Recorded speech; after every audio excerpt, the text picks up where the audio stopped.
اما یبلغن عندک الکبر احدہما او کلاہما، اگر ان میں سے کوئی ایک یا دونوں تمہارے پاس بڑھاپے کی عمر کو پہنچ ہی جائیں، اما یبلغن عندک تمہارے پاس پہنچ جائیں اگر ان میں سے احدہما ان میں سے کوئی ایک او کلاہما یا دونوں، تو اب دیکھیے احکام کیا ہیں بوڑھے والدین۔ فلا تقل لہما اف، نمبر ایک انہیں اف تک مت کہو۔ اف کیا ہے؟ بڑی چھوٹی سی شے، کوئی حقارت آمیز شے، ناخن جو تراش دیے جاتے ہیں ان کو بھی اف کہتے ہیں۔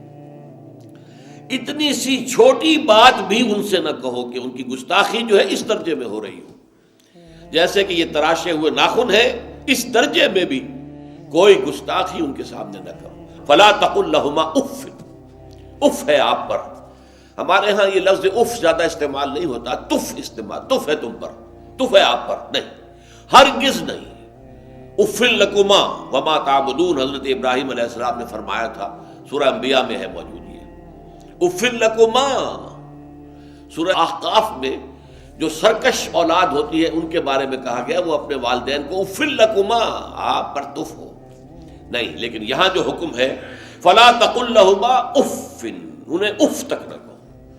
نمبر دو ولا تنہرہما، کبھی انہیں جھڑکنا مت۔ اما السائل فلا تنہر، سورۃ الضحیٰ جو ہے اس کی جو آخری آیت ہے، تو کسی کو جھڑک دینا، کسی سائل کو جھڑکنا نہیں ہے، اگر نہیں کوئی دے سکتے تو آپ شرافت کے ساتھ اسے معذرت کر لیں، بس اللہ اللہ خیر صلی اللہ بھی معاف کیجئے، بس جھڑکو مت۔ ولا تنہرہما۔ نمبر تین وَقُلْ لَهُمَا قَوْلًا كَرِيمًا، ان کے ساتھ گفتگو کرو بڑے ادب کے ساتھ، ان کا احترام ملحوظ رکھتے ہوئے بات کرو، لیکن یہ ہے کہ اس کے اندر احترام ملحوظ ہونا چاہیے، ادب ملحوظ رہنا چاہیے، ایسا نہ ہو کہ ان کے دل کو ٹھیس لگے۔ یہی ہے وہ جو بچہ سا تھا ہماری گود میں کھیلتا تھا، اس کی نجاستیں ہم صاف کرتے تھے، اس کو دودھ ہم پلاتے تھے، اس کو چلنا ہم نے انگلی پکڑ پکڑ کر، آج کل تو خیر اور بہت سی چیزیں ایجاد ہو گئی ہیں، واکرز ہیں اور کیا کیا ہے، لیکن پہلے کیا ہوتا تھا، والدین ہی انگلی پکڑ کر چلایا کرتے تھے اور چلانا سکھاتے تھے۔ آج یہ سینہ تان کر بات کر رہا ہے ہم سے، آج یہ اس طریقے سے جو ہے گستاخانہ انداز اس نے ہمارے سامنے اختیار کیا ہے، وہ دل کو ٹھیس لگے گی۔ میں نے اس سے پہلے بھی ایک مرتبہ آپ کو بتایا تھا کہ صرف دو چیزیں ایسی ہیں جن کو محبت اور تعظیم کے انداز میں دیکھنا بھی عبادت ہے، محض دیکھنا اور کچھ نہیں کر رہا۔ ایک خانہ کعبہ، محبت بھرے انداز میں آپ بیٹھے ہوئے، صرف نہ آپ طواف کر رہے ہیں، طواف کریں گے تو اور ثواب ہوگا، آپ بیٹھے ہیں صرف اور دیکھ رہے ہیں، اور اس کے اندر احترام ہے، تعظیم ہے۔ اللہم زد بیتک ھذا تشریفا و تکریما و تعظیما۔ آج کل جو لوگ، اب تو خیر ٹھیک ہے بات وہاں سے آگے نکل گئی ہے، مینا میں پہنچ گئے ہوں گے لوگ، کل تو حج ہو جائے گا انشاءاللہ، لیکن جو حاجی بھی یہ دعا مسنون ہے کہ جب بھی وہ مسجد حرام کے اندر داخل ہوتا ہے اور پہلی مرتبہ نگاہ پڑتی ہے خانہ کعبہ پر، تو فوراً اللہم رب ھذہ البیت زد بیتک ھذا تشریفا و تکریما و تعظیما، اے اللہ اپنے اس گھر کو، اس کی عزت، اس کی تکریم، اس کی تعظیم، اس کے اندر اور اضافہ کرتا چلا جائے۔ تو یہ انسان اگر صرف خانہ کعبہ کو بیٹھ کر دیکھتا رہے تب بھی عبادت ہے، ثواب ہے۔ اور اسی طرح بوڑھے والدین کو محبت بھری نگاہ سے دیکھنا، یہ بھی موجب ثواب ہے کہ دل جو ہے ان کو کہیں کوئی آئینہ قلب جو ہے ان کے احساسات کو ٹھیس نہ پہنچے، اس کا لحاظ رکھنا۔ اما یبلغن عندک الکبر احدہما او کلاہما فلا تقل لہما اف ولا تنہرہما وقل لہما قولا کریما واخفض لہما جناح الذل من الرحمہ، اور ان دونوں کے سامنے اپنے کندھوں کو شفقت کے ساتھ، ادب کے ساتھ جھکا کر رکھو۔ یہ جو ابھی میں نے چند الفاظ کہے تھے کہ سینہ تان کر بات کرنا، یہ ایک انداز ہوتا ہے بات کرنے کا۔ ایک یہ ہے کہ آپ بات کر رہے ہیں والدین سے، والدہ سے، والد سے، لیکن جھکے ہوئے، کندھے جھکائے ہوئے۔ اب یہ بھی دو ہی باتیں ہیں یا والدین کے سامنے کندھے جھکانے ہیں، یا پھر حضور سے کہا گیا ہے اے نبی آپ اہل ایمان کے لیے وخفض جناحک للمؤمنین، یہ مومن جو ایمان لائے ہیں ہمارے نیک بندے ہم پر، چاہے وہ غریب ہیں، فقیر ہیں، چاہے وہ غلام ہیں، مسکین ہیں، آپ اپنے کندھے ان کے سامنے جھکائیے۔ یہ بہت بڑی بات ہے جو کہی گئی ہے محمد الرسول اللہ صلی اللہ علیہ وسلم سے۔ آپ ان کے سامنے وخفض جناحک للمؤمنین، اہل ایمان کے لیے اپنے کندھے جھکائیے، جھکا کر رکھیے، ان کا احترام کیجیے۔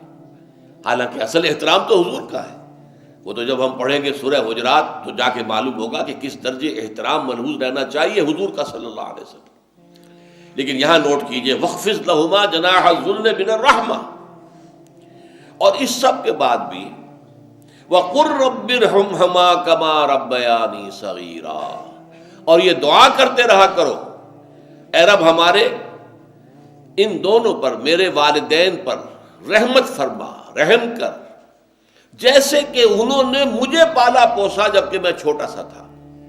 اب دیکھیے یہاں لفظ کیا آیا، ربیانی، رب، اللہ تعالیٰ رب ہے حقیقی، وہ ہے اصل میں پالن ہار، ساری چیزیں اس کی پیدا کردہ ہے۔ ماں باپ کے دل میں بھی محبت اور شفقت تو اسی نے ڈالی ہے، ماں کی چھاتیوں میں دودھ تو اسی نے بنایا، پیدا کیا ہے، تو اصل رب تو وہ ہے۔ لیکن اس کی ربوبیت کا ظہور جو ہو رہا ہے عالم واقعہ میں، عالم مادی میں، وہ والدین کی ربوبیت ہے۔ والدین پال رہے ہیں، پوس رہے ہیں، اپنی راتوں کی نیندیں حرام کرتے ہیں، بچے کو تکلیف ہے تو والدین نہیں سو سکتے، کوئی اور معاملہ ہے تو اس ظاہر بات ہے کہ ان کا آرام چین بالکل حرام ہو جاتا۔ یہ ہے در حقیقت۔ اب ان کا بدلہ کیا چکا سکتا ہے آدمی؟ میں نے بار عرض کیا ہے کہ شکر جو ہے وہ شکر کا تقاضا یہ ہے کہ انسان حق ادا کرنے کی کوشش کرے۔ حل جزاء الاحسان الا الاحسان، کسی نے آپ کے ساتھ بھلائی کی ہے تو آپ کو بھی اس کے ساتھ بھلائی کرنی چاہیے۔ لیکن والدین نے جو بھلائی تمہارے ساتھ کی ہے تم اس کا بدلہ کیا دے سکتے ہو؟ اگر تم نے ان کے بڑھاپے میں خبر گیری کر بھی لی تب بھی وہ بدلہ نہیں ہو سکتا کہ جو انہوں نے تمہارے وجود میں آنے اور تمہارے لیے جو مشقتیں جھیلی ہیں، جو اثار کیا ہے، جو قربانیاں دی ہیں تمہیں پالنے پوسنے کے لیے، اس کا بدلہ نہیں ہو سکتا۔ اس کا بدلہ ایک ہی ہے، اور وہ کیا ہے؟ اللہ سے دعا کیا کرو وَقُلْ رَبِّ ارْحَمْهُمَا كَمَا رَبَّيَانِي صَغِيرًا، پروردگار ان دونوں پر رحم فرما، رحمت نازل فرما، ان کی مغفرت فرما، ان کے درجات بلند کر، ان کی غلطیوں سے درگزر فرما، ان کے گناہوں کو بخش دے، ان کی غلطیوں سے چشم پوشی اختیار فرما پروردگار۔ اور یہ در حقیقت میں تجھ سے درخواست کیوں کر رہا ہوں کہ مجھ پر ان کے احسان کا بہت بڑا بوجھ ہے، ان کے احسانات کا بدلہ میں نہیں چکا سکتا۔ وَقُلْ رَبِّ ارْحَمْهُمَا كَمَا رَبَّيَانِي صَغِيرًا، اور کہا کرو اے رب ہمارے، اے رب میرے ان والدین کے اوپر، بوڑھے والدین پر رحم فرما۔ اور ظاہر بات ہے کہ یہ سلسلہ جو ہے یہ صرف زندگی کا نہیں ہے، ان کے انتقال کے بعد بھی رب ارحمہما کما ربیانی صغیرا، رب اغفر لی ولوالدی وارحمہما کما ربیانی صغیرا، یہ آپ کی نمازوں کے ساتھ دعاؤں میں مستقل دعا ہو جانی چاہیے کہ اے پروردگار میری بھی بخشش فرما دے، مجھے بھی بخش دیجو، اور پھر میرے والدین کو بھی بخش دیجو، اور ان پر رحمت نازل کیجو جیسے کہ اس نے مجھے پالا پوسا تھا جبکہ میں چھوٹا سا تھا۔ وَقُلْ رَبِّ ارْحَمْهُمَا كَمَا رَبَّيَانِي صَغِيرًا۔ ابھی اس مضمون کا ایک اہم حصہ باقی ہے، اور وہ کیا ہے کہ والدین میں سے والدہ کا مقام جو ہے وہ 3 گنا زیادہ ہے۔ اس پر انشاءاللہ تعالی اب اگلی نشست میں گفتگو ہوگی۔ اقول قولی ھذا واستغفر اللہ لی ولکم ولسائر المسلمین والمسلمات۔